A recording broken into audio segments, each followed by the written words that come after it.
Otoño de 1936. El avance del ejército sublevado es rápido y en poco tiempo los frentes se aproximan a Tarancón.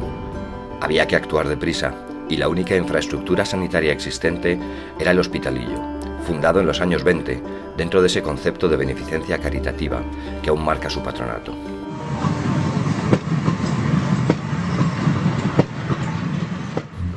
El ejército republicano establece hospitales en edificios próximos a la carretera de Valencia y a la estación, a la que llegaban los trenes hospital desde Aranjuez. El antiguo edificio del Colegio Melchorcano y una casa grande del Paseo de la Estación completan la infraestructura sanitaria de Tarancón al comienzo de la guerra. Igualmente, se habilitan en nuestra comarca la Merced y el Cristo en Huete y el monasterio de Uclés, que ya era hospital desde septiembre.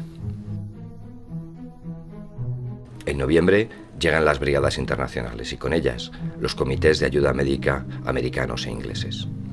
I mean, in 36 and certainly the early part of 1937, Tarancón played a crucial role in the medical provision for the Republican side. And we know for a fact that a number of international brigaders, some of whom we commemorate on the memorial here, died in hospitals in Tarancón. Los muchos bombardeos, así como los problemas de comprensión generados al tratar a los internacionales, aconsejaron una reestructuración de la sanidad en la primavera de 1937. De esta manera, los hospitales americanos se sitúan en Villapaz y Castillejo en Saelices, el inglés en la Merced en Huete y el centroeuropeo en la Casa de la Condesa en Tarancón. Et voici l'ambulance américaine, amenant des blessés à l'hôpital de Ville-la-Paz. Enfin, les blessés sont arrivés au terme de leur douloureux voyage.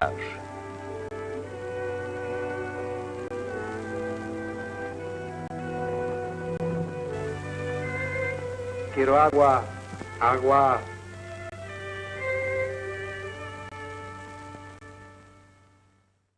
La sanidad republicana funciona como un reloj.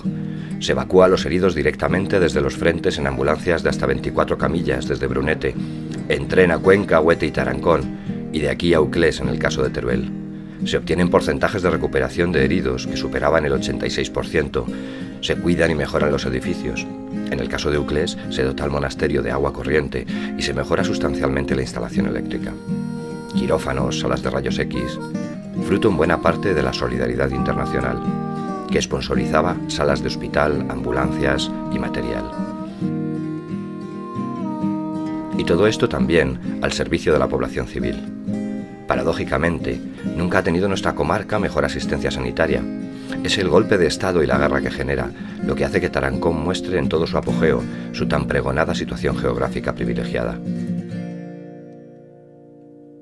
Y no el capital local, tan reaccionario entonces como corto de miras en su mayoría. Y así nos fue. Los hospitales se entregan al ejército de ocupación franquista en perfecto estado y con todo su equipamiento. ¿Qué fue de todo ese material al acabar la guerra? Preguntas sin respuesta, respuestas que habitan el silencio. Parece que nuestras autoridades y cronistas locales se sienten más a gusto con las líneas de corte de la propaganda franquista, que oculta e incluso tergiversa realidades que a la postre se asumen por la mayoría como verdades históricas.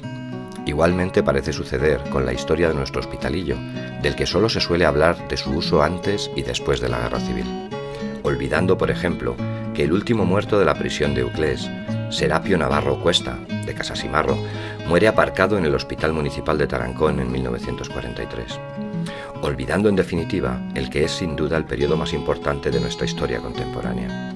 Así, se moldean los hechos a través del silencio, y tras él llega el olvido. Y claro, lo que no suena, no se recuerda, no existe.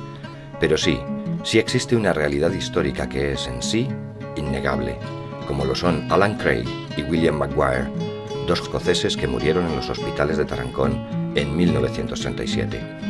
My grandfather was an ex-First World War, ex-Royal Navy man, and he was 42 when he came over here.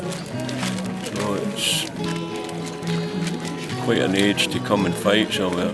Vinieron a nuestra tierra a luchar contra el fascismo y en ella quedaron para siempre, no silenciados ya, presentes con dignidad en nuestro cementerio, al que se desplazan cada mes de febrero todos los años, desde la lejana Escocia, sus familiares.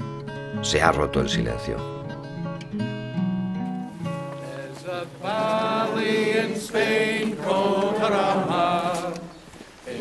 William Maguire, Víctor Winterly, John Reclanders, Juan Párraga Pérez, James Ray, Eugenio Aillón Carrasco.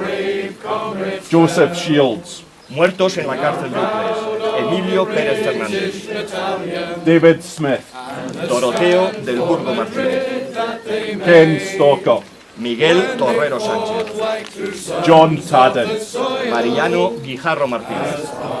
William Tucker, Muertos en el campo de concentración nazi de Mauthausen, Dositeo Moreno Barrios.